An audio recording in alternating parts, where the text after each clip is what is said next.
नमस्कार। News station में आपका स्वागत है।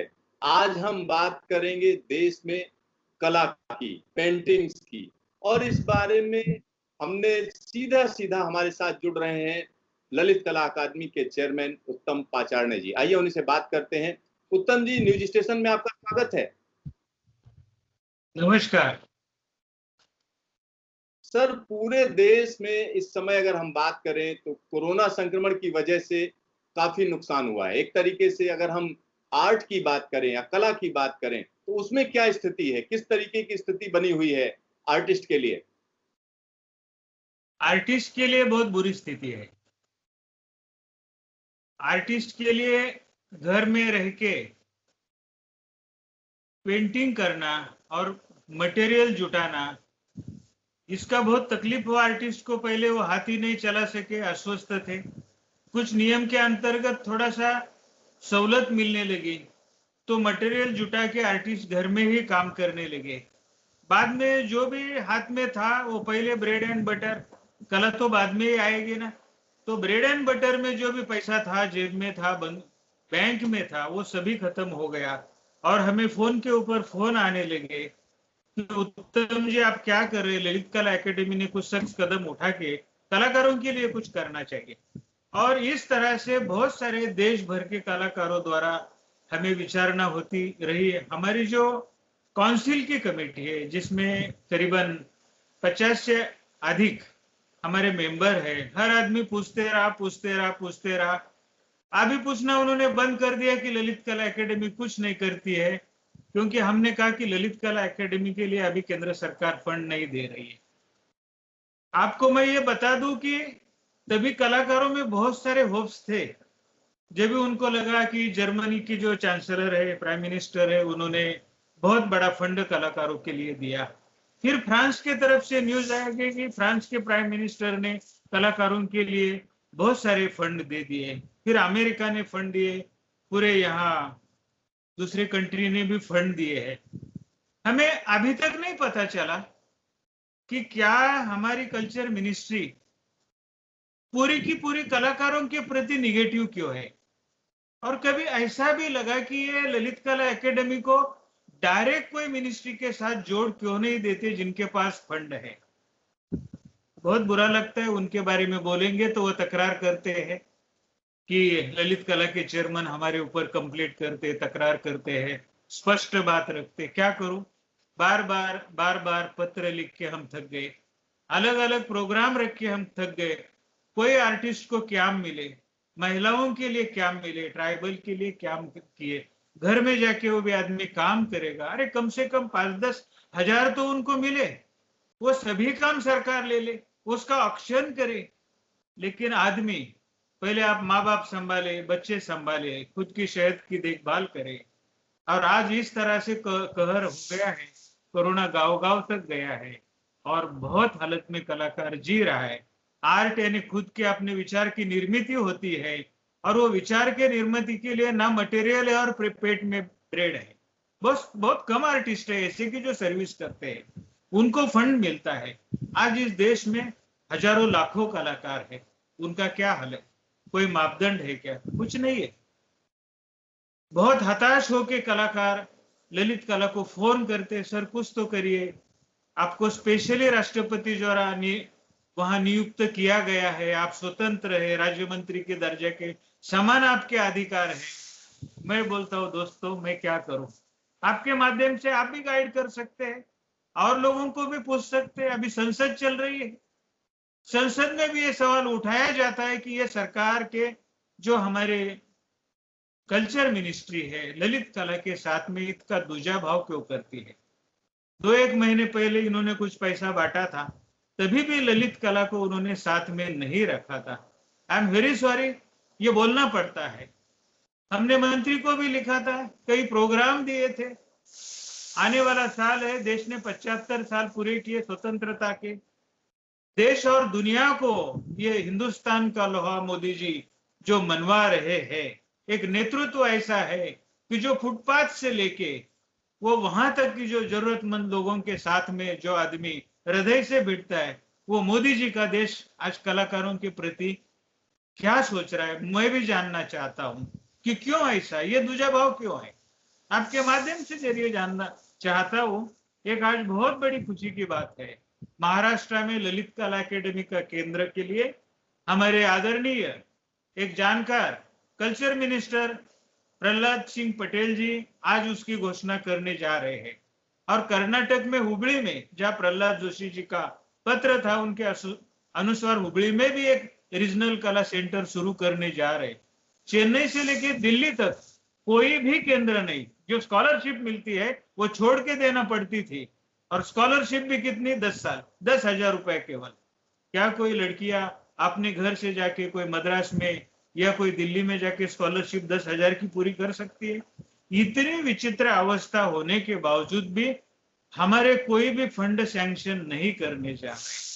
ऐसा लगता है उनको कि भाई ये कोई तो आदमी यहां लाके रखा है, जो आदमी ने यहाँ 80 प्रोग्राम किए बोलते हैं हमको तो पता नहीं है, और हम उनको रिकॉर्ड देते हैं, किताबें बना के देते हैं, मंत्री महोदय ये सब जानते हैं, स्टेज में आके तारीफ करते उद्घाटन में कि पहला ऐसा बंदा मिला जो आर्ट को संभालता है और आर्ट को जानता है। लेकिन मिनिस्ट्री हमारे खिलाफ है, मतलब आई डोंट नो। मुझे ऐसा लगता है कि मुझे अगर लाया है तो मिनिस्ट्री में मेरे पहचान के जानकार लोग हमें मदद के लिए देना चाहिए। बाबू लोगों से ललित कला एकेडमी नहीं चलती है। आर्ट का विजन होना चाहिए। वहां बैठे लोगों को क्या आर्ट की स्नातकता है, डिग्री है, क्या अनुभव है, वो देखा जाना चाहिए। उस क्षेत्र के आप है तो ही आप जान पाएंगे कि एक क्षेत्र की डेप्थ क्या है।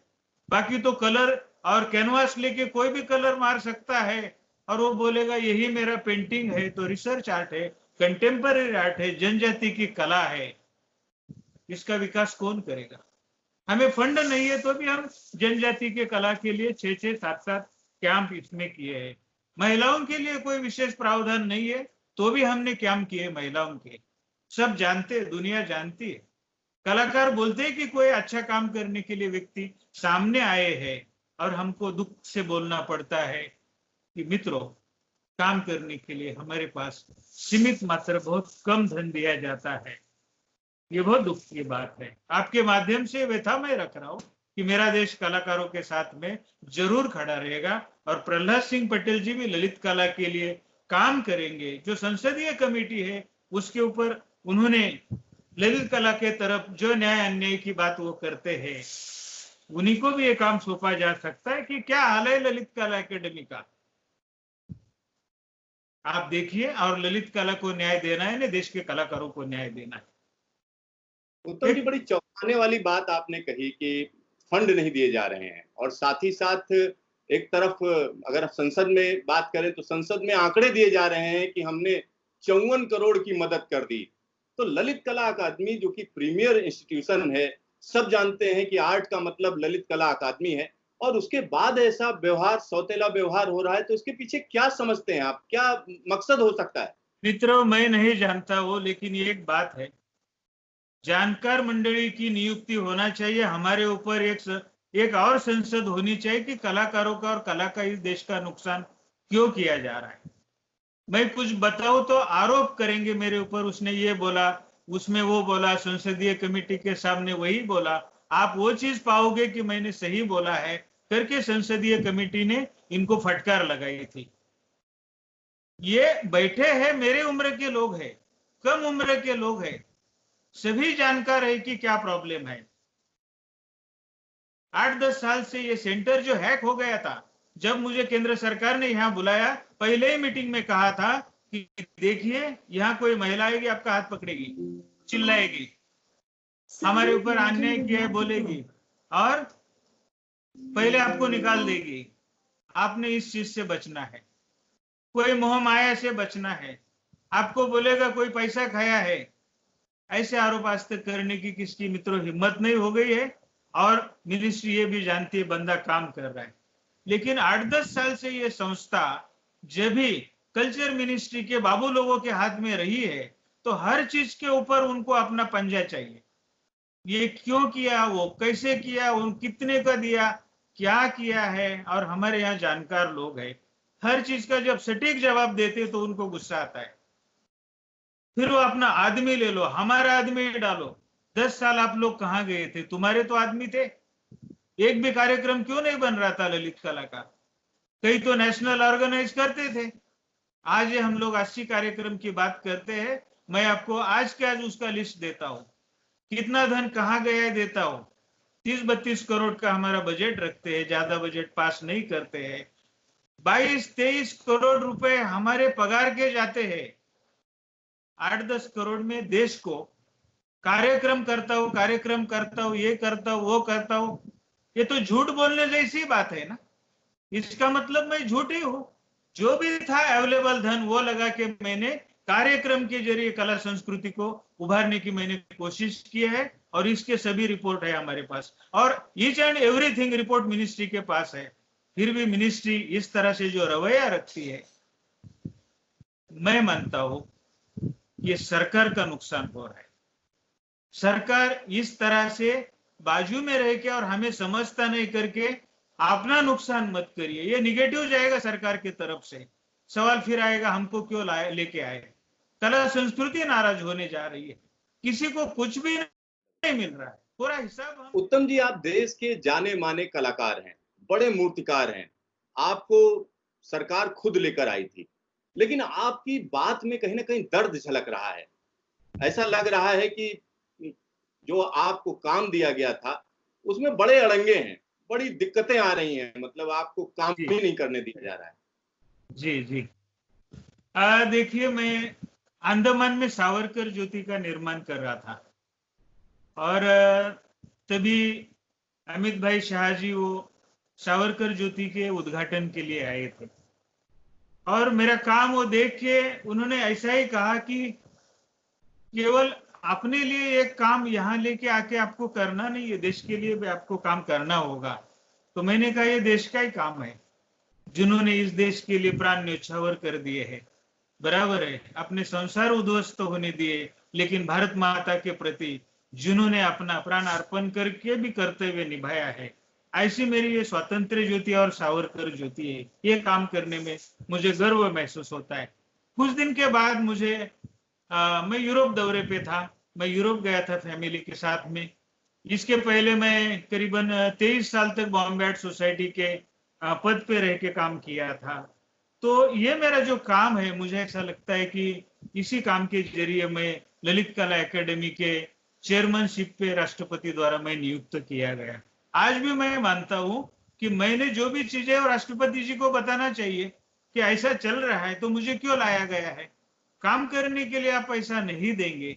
7-8 करोड़ में देश को मैं क्या देख सकता हूँ? झूठे आश्वासन के सिवा मैं क्या दे सकता हूँ? कम से कम 500 करोड़, 500 नहीं तो 400, 400 नहीं तो 300 देश भर के कलाकारों को दे देवे। आज हमारे प्रहलाद सिंह पटेल जी आदरणीय 2 केंद्र का निर्माण की बात कर रहे हैं, जबकि चेन्नई से लेकर दिल्ली तक कोई केंद्र नहीं वेस्टर्न जोन में। आज उन्हीं के जरिए केंद्र की घोषणा जब हो जा रही है, तो मैं उनको हृदय से उनका अभिवादन भी करता हूं। देश उनकी इस एक धाड़सी कदम के लिए देश उनका ऋणी रहेगा, पश्चिम क्षेत्र देश का ऋणी रहेगा। लेकिन मेरी उनको ये भी विनंती है कि मंत्री जी आप थोड़ा डीप में जाइए। क्या गलती है हमारी हमको समझा दीजिए। क्या मेरे कर्तव्य है समझा दीजिए, या मैं चुप रहूं ये समझा दीजिए, या मैं काम करूं ये समझा दीजिए। मेरे वो कार्यक्रम में आते, जब राष्ट्रपति भवन में हमने कार्यक्रम किया, राष्ट्रपति द्वारा कलाकारों का इस साल सम्मान हुआ। राष्ट्रपति भवन में हमने 40 से अधिक पेंटिंग दे दी। पंतप्रधान कार्यालय में हमने 60 से अधिक पेंटिंग दे दी। अभी हम स्कल्पचर देने वाले हैं, ये पहले बार हुआ। हर चीज अधिकार चेयरमैन के अधिकार में होता है, और अभी हमारी संसद बनेगी तो संसद में मान्यता के बाद होगा। बहुत देर से हमें संसद के सरकार के सीट मिले हैं, और अभी हमारा जो जनरल काउंसिल है वो बैठेगा, और नियम के अनुसार हम लोग निर्णय ले लेंगे। लेकिन कोई भी आदमी, मीडिया हो, हमारे खासदार मंडली हो, हमारे मंत्रीगण हो, ललित कला के तरफ हमें समझाइए कि हमने क्या करना है। आर्टिस्ट को हम कैसे न्याय दे पाएंगे? बहुत बुरी हालत में कला जगत है। देश दुनिया में कलाकारों को पैसा दिया जाता है, और ये प्रमुख संस्था है। यहाँ पैसा बांटा भी गया तो किसको बांटा ललित कला को पता नहीं है। हर वक्त हम मांगते रहे हैं और चुपचाप बैठते, क्या किया जाएगा। और भी कोई बातें बोलते हैं, हमें मीडिया के सामने बोलने की जरूरत नहीं है, लेकिन संसदीय कमेटी इसमें हस्तक्षेप करके कार्यक्रम की समीक्षा कर सकती है और फंड दे सकती है। ऐसी मुझे मतलब सभी को विनंती रहेगी, सरकार सख्त कदम उठा के कहाँ गलती हो रही है बुला के बिठा के कार्यक्रम के अंतर्गत फंड करे तो ही मैं काम करूंगा। अदरवाइज मुझे भी वहां बुला के केवल स्थापना किया है और दोष मेरे ऊपर आप देंगे तो मेरा क्या इलाज होगा, आप ही बताइए। हमारे पंत प्रधान जी इसमें बहुत ग्रास रूट से जानकारी लेते हैं। मैंने उनको कई बार सुना है।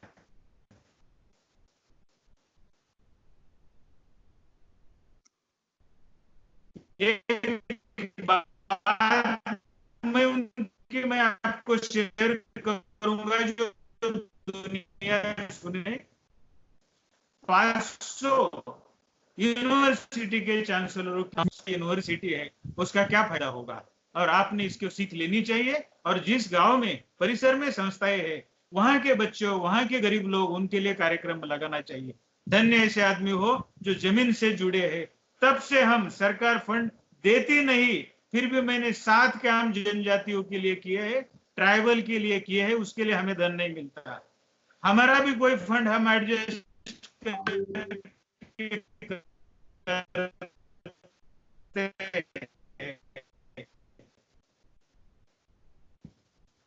और भागीदारी है कोई, हम उनके लिए भी काम कर रहे हैं। 2 साल में हम लोग 80-85 तक काम प्रोग्राम अलग अलग किए हैं और इतने सीमित धन में किए हैं। तो थोड़ा सा कठोर जरूर मैं हूं, मैं भावुक जरूर हूं, लेकिन मैं एक कलाकार हूं। मुझे सत्य बोलना आता है, मैं झूठ को दबा के नहीं रख सकता हूं। दिल्ली के राज्यपाल जी जब भी आते हैं तभी ललित कला की तारीफ करते हैं। हमारे मंत्री ललित कला में जब आते हैं तभी ललित कला की तारीफ करते हैं। हमारे मिनिस्ट्री ऑफ कल्चर से कोई भी हमारे कार्यक्रम में कोई नहीं आता है। क्या ये शोकांतिका है? ऊपर से धमकाना होता है, हमारा आदमी लीजिए वहां बिठाइए, क्या चल रहा है हमको समझना है, क्या करे तो क्या करे, हदबलता नहीं तो क्या है मेरी, हमें बुलाए संसद के सामने जी। अगर हम ललित कला अकादमी की बात करते हैं तो देश के कलाकारों की शीर्ष ऑर्गेनाइजेशन है। जिससे बात हाँ। करो तो लगता है कि सारे फैसले ललित कला अकादमी लेती है क्योंकि ये ऑटोनॉमस बॉडी है। तो क्या जी लगता है आपको कि आपकी जो स्थिति हो गई है, खास तौर पर पैसा ना देना, बार बार दखल देना, तो इसमें किस तरीके से लाल फीताशाही जिम्मेदार है? उनके अधिकार तो है नहीं है कि आपका फंड रोक दें और उसके बावजूद ये कर रहे हैं। नहीं नहीं, वो तो ओपनली बोलने लगेगी। जो बातें हमको पूछो, चेयरमैन से बात नहीं करो, आप ओपनली बोल रहे। जब मीटिंग के लिए हमारा स्टाफ जाता है तो काफी मतलब सरप्राइज व्यवहार हो रहा है आजकल मिनिस्ट्री ऑफ कल्चर से। हम आपको बता नहीं सकते किस तरह से हुआ है। सभी हमारे जो ऑफिसर्स है बहुत नाराज है, इतने ईमानदारी से काम करते हैं, इतने नियम के अंतर्गत काम करते हैं, लेकिन उनको ये नियम, हमारे नियम के अंतर्गत काम करना, हमारा स्वतंत्र अस्तित्व उनको पसंद नहीं, क्योंकि 8-10 साल से इसी तरह से जकड़ के रखा था उन्होंने। और देश के कोई आर्टिस्ट को कोई पैसा, फंड और कार्यक्रम नहीं मिलते थे और देश में ये था कि भाई अभी कोई देखने वाला है नहीं, अभी काम करने वाला आ गया है तो सबसे ज्यादा नाराजी है, काम नहीं करने देना। मैं आपको बताऊं कि आज हमारा ग्राफिक बैनाले का पूरा देश का सबमिशन आ गया इंटरनेशनल, पूरा काम आके उसकी जूरी हो बैठी है अवार्ड डिक्लेयर होने की। त्रैवार्षिक भारत लास्ट ईयर में मंत्रियों ने हमारे स्टाफ को बुला के कैपेबल नहीं है चेयरमैन करने के लिए बोला है। अब जानते, इतिहास में कभी भी 80 तक प्रोग्राम नहीं हो गए 2 साल में। हमने किए हैं। हमने बॉम्बे आर्ट सोसाइटी 23 साल चलाई है। हमारे 2 साल में 2 नेशनल हुए हैं, ट्राइबल नेशनल एक हुआ मुंबई में। हमारे 2 कला मेला हो गए हैं, महिलाओं के लिए कार्यक्रम हो गए, 7 जगह आदिवासी के लिए कैंप हो गए और बहुत सारे जगह कंटेम्पररी आर्ट के कैंप हो रहे हैं। इतना स्वच्छ इतिहास है, तो भी संसदीय समिति के सामने ज्वाइंट सेक्रेटरी बोलते हैं कि ललित कला एकेडमी स्वतंत्र है और वो क्या करते हैं हमको पता नहीं। इस तरह से उनका अगर उनका रवैया है तो किसकी बात निगेटिव है? हमने किताबें छपवा के दी है उनको, पूछिए आप संसदीय कमेटी में। इस तरह से निगेटिव रवैया होगा तो ललित कला का मैं भी क्या खाक भला करूंगा। काम करने के बाद भी हमारे स्टाफ को धमकाया जाएगा तो वो भी लोग क्या काम करेंगे? वो भी कहेंगे कि भाई क्यों आ गए हम यहाँ पे। यहाँ कुछ होने नहीं देना है उनको। मेरी रिक्वेस्ट ऐसी रहेगी, 1 साल कल्चर मिनिस्ट्री के बाहर से हमको फंड करो और मेरी जो संसदीय कमेटी है और हमारे 1 साल भरोसा करो, जो करके दिखाता हो राष्ट्र को कि उन्होंने 10 साल में नहीं किया है। दोबारा त्रैवार्षिक भारत होगा, आने वाले हमारे 75 साल स्वतंत्रता के लिए विशेष प्रोग्राम करेंगे, देश भर प्रोग्राम करेंगे। हर जगह हर स्टेट के मिनिस्टर, कल्चर मिनिस्टर, इनके साथ जुड़वा के उस स्टेट में हम काम करेंगे। हमारी वहां की कमेटी भागीदार बन के काम करेंगे और देश में कला का उत्थान आएगा। ये अनुभव की बात है, हम ये करना चाहते हैं। कोई तो ऐसी फाइनेंसिंग कमेटी आगे आए जिनके पास पैसा है, या डायरेक्ट फाइनेंस मिनिस्टर हमें फाइनेंस करे, उसके ऊपर कोई हमारी कमेटी रखे, किस बात के लिए क्यों फंड चाहिए, उसके अगेंस्ट हमको रिलीज करें। गए महीने में हमको 40 लाख रुपए मिले पेमेंट के लिए। हमारा पेमेंट ही जाता है 1.25 करोड़ के ऊपर। कैसे चलेगी ललित कला? एक किताब छपवाने के लिए पैसा नहीं है।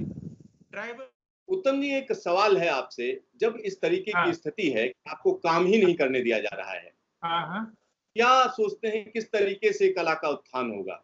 क्या रास्ता क्या है? क्योंकि ये तो एक तरीके से सरकार अलग से फंड देवे, सरकार अलग से फंड देवे। हमारे से कोई अगर गलती हो रही है, हिसाब के लिए अपना आदमी रखे। स्वायत्त का मतलब सरकार हमें समझाए हमने क्या करना है और क्या नहीं करना है। जिनके ऊपर ललित कला एकेडमी चलती है, जिन्होंने सपोर्ट करना चाहिए, हमारे पसंद के लोग लाने देना है, उनको ही अगर विरोध होगा तो आने वाले हमारे 75 साल की स्वतंत्रता के विषय लेके हमको आगे आना है। जिन लोगों के फांसी के तख्त पे अंडमान में जो सिल्वर जेल में लटकाया, वो म्यूजियम हमको करना है। और जो रविंद्र कल्चर है, जो हमारा रविंद्र भारती यानी शांति निकेतन, 100 साल हो गए, 100 आर्टिस्ट का वहां काम करना है, देश के आर्टिस्ट को जोड़ना है। पूर्वांचल में जितने भी प्रथम उनको अभी ललित कला उनके लिए कार्यक्रम कर रही और सैकड़ों लोगों को काम करने के लिए वहां आमंत्रित कर रही है। उत्तरांचल के हर हिल स्टेशन में, पूरा पहाड़ी के ऊपर कैंप हो रहे, मध्य प्रदेश में, जयपुर में, राजस्थान में, सभी जगह कैंप हो रहे हैं। आज लोग बहुत खुश है। आप खुद एक मुहिम लेके जाइए स्टेट के आर्टिस्ट के साथ में। हो सकता है इंसान हो, एक आधी गलती मेरे से भी हो सकती है, लेकिन एक बात आप छेड़िए, ललित कला के साथ में आइए। कलाकारों के उत्थान के लिए आपको सामने आना और कला की व्यथाएं आप समझिए। आप अपने कलाकार चुनिए, उनकी व्यथाएं सुनिए और देश के पंत प्रधान के सामने ये व्यथाएं रखिए और गलती पूछिए कि ललित कला एकेडमी ने क्या गलत किया। ज्यादा प्रोग्राम किए तो गलती था, स्पष्ट रूप से बोले तो गलती थी, किताबें छापने के लिए हमने पैसा दे रहे तो गलती है। आज हमारे पास हमारा देने के लिए लोगों के हाथ में नहीं है, सब ठप पड़ा है, सब ऐसा ही पैसा मारा जाता था, ये इतिहास है। तो क्या किया जाएगा? ललित कला एकेडमी का चेयरमैन अकेले क्या कर सकता है? मैं ये तो नहीं सहन कर सकता कोई भी आए और हमको धमकाए। मित्रों, 1 रुपए के लिए जब काम करने के लिए मुझे अनुबंधित होना पड़ा तो फैमिली से पूछना पड़ा, पिताजी से पूछना पड़ा, बोले ऐसा भी जिंदगी तेरा कला क्षेत्र में गया है, हम अपना देख लेंगे। कभी कोई लांछन तुम्हारे ऊपर नहीं आना चाहिए, इस बात को संभालना है। और यही मेरे पिताजी का मार्गदर्शन रहेगा, यही रामभाऊ नाईक का मार्गदर्शन रहेगा, जिन्होंने मुझे समाज के सेवा में आगे लेके आए। हमेशा उनका सम्मान रहेगा, हमेशा पंतप्रधान का सम्मान रहेगा, अमित भाई का हमेशा सम्मान रहेगा, और बुजुर्ग लोगों का जो भी है हमारे, उनका सभी का सम्मान रहेगा। ललित कला एकेडमी जीविका है, उपजीविका नहीं है। ये ब्रेड एंड बटर नहीं है, ये अंतरात्मा की भावना है। It's a creation, it's a science of art, it's a research. देश और दुनिया में हमारे कलाकार, सभी देश कंट्री में उनको इज्जत मिल रही है। क्या विदेश के कलाकारों को हमारे देश में आने नहीं देना है? क्या हमारे महिलाओं को आगे नहीं लाना है? क्या हमारे ट्राइब्स को आगे नहीं लाना है? इसके लिए ललित कला एकेडमी जानकार है। क्यों? हमारे यहाँ कला से संस्कारित हुए आर्टिस्ट है। मुझे भी कला आती है, मैं भी आजकल पेंटिंग करता हूं, दूसरे से बना के अपने नाम के ऊपर पेंटिंग बेचने वाले ऐसे बहुत सारे ब्यूरोक्रेट हैं, मैं देखता हूं। मित्रों, कला क्षेत्र के लोगों के ऊपर अन्याय मत करिए। कोविड के टाइम में तो सरकार ने सामने आके योजना लानी थी। मैं आपको जितनी भी योजना सरकार के पास दी है, मैं प्राइम मिनिस्टर के, आपके जरिए प्राइम मिनिस्टर के पास देने के लिए तैयार हूं। कल्चरल मिनिस्ट्री के बार बार हमने लिखा है, कोई भी हमारा कोई भी काम नहीं मानते हैं। पता नहीं है, आप भी उनको पूछ सकते हैं। उत्तम जी, न्यूज स्टेशन से बातचीत के लिए धन्यवाद।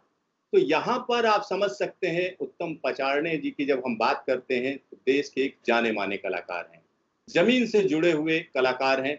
और सबसे बड़ी बात यह है कि अभी तक की अगर हम बात करें तो उनका जो करियर है वो बेदाग करियर है। और जो बात कहते हैं वो साफगोई के साथ सबके सामने कहते हैं। कई बार ऐसा होता है, बहुत से लोगों को साफगोई पसंद नहीं होती है, लेकिन क्या इसके लिए आप तमाम कलाकारों का नुकसान कर देंगे? क्या तमाम कलाकार जो इस समय, हम कह सकते हैं कि कोरोना संक्रमण की वजह से बड़ा कठिन समय काट रहे हैं, क्या उनके लिए मदद नहीं होनी चाहिए? ये तमाम ऐसे सवाल हैं जिनका जवाब प्रतीक्षित है, और इसका जवाब कल्चर मिनिस्ट्री को देना ही होगा, बताना ही होगा कि आखिरकार वो ललित कला अकादमी का फंड क्यों रोके हुए है और तमाम कलाकारों को ऐसे कठिन समय में क्यों छोड़े हुए हैं। तो देखते रहिए न्यूज स्टेशन, फिर मिलेंगे दोबारा।